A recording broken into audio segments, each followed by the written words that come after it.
I saw one of my friends jumping off the bridge, and I was thinking to myself, like, I want to do that. If your friend jumped off a bridge, would you?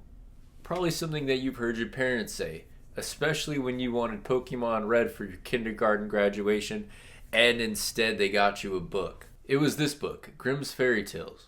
And it became one of your favorite books, but you were still pretty upset. You told them that you wanted to play Pokemon with your friends. And then they say, hey, if your friends jumped off a bridge, would you? Okay, maybe that was my story. But on August 7th, 2018, a group of friends did go on top of a bridge, and one of them, despite all the signs saying no jumping, dove into the water. When Jordan Holgerson saw her friend do that, she thought, hey, I want to do that. So she climbed into position, and she started to have second thoughts. And this is what happened next. 3, no, I won't go in. 2. Well, she's saying no. No, I just... Ready? Oh, that's so close. This nightmare started for me when I was falling through the air, and I was really terrified. When I was being pulled from the water, I thought, I'm going to die, because I couldn't breathe, and I was watching my body change color by the second. That is a court statement from Jordan, who ended up breaking 6 ribs and puncturing a lung, as well as having some abrasions on her leg. So Jordan's mom was pissed, and rightfully so. Her daughter could have been killed. After Tay'Lor pushed her, she did not rush down to see if Jordan was okay. She left the scene. She did not show up at the hospital to check on Jordan. She did not stop by her home to see if she was okay, or in any other way act like a friend. However, Tay'Lor had a completely different version of events. She wanted to jump and she was scared, and she had asked me to give her a push, and I didn't think about the consequences. I thought she would be fine. She also contradicted some of what Janelle Fulgerson said about not going to the hospital and not checking on her friend after the incident. I was with her when she came out of the water, and I knew something was wrong. You reached out to her at the hospital. You actually went to the hospital I went to to see the her. hospital. And what happened there? I got asked to leave. I wasn't allowed to see her, so I had left and went home.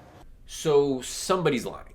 I think I know who Jordan thinks that is. I never asked Tay'Lor to push me, and I don't think I would have. Tay'Lor was definitely lying in her interview yesterday.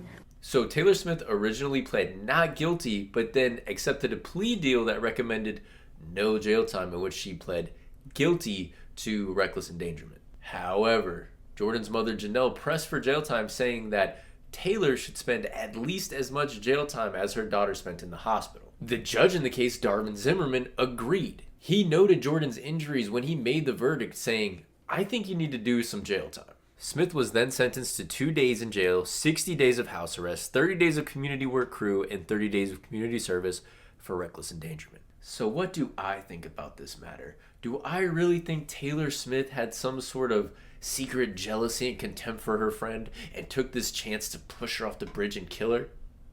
Not really. I think that this was just a level of stupidity that can only be reached by a teenage brain. She was 17 at the time, and I understand that's no excuse. Somebody really got hurt and could have died. And I mean, when you look at it, it wasn't like she gave her a light little push. It was a hefty shove. And I do think that she needed to be punished for it. But do I really think that she should have spent the next 15 years in prison? No, I don't think so. But maybe I'm totally wrong. Maybe I'm missing something. Maybe I'm missing the entire picture. So I want you guys to let me know what you think. Was this merely a misunderstanding and a mindless lapse in judgment, or was it malicious and attempted murder? Let me know what you think in the comments, and until next time, stay spooky.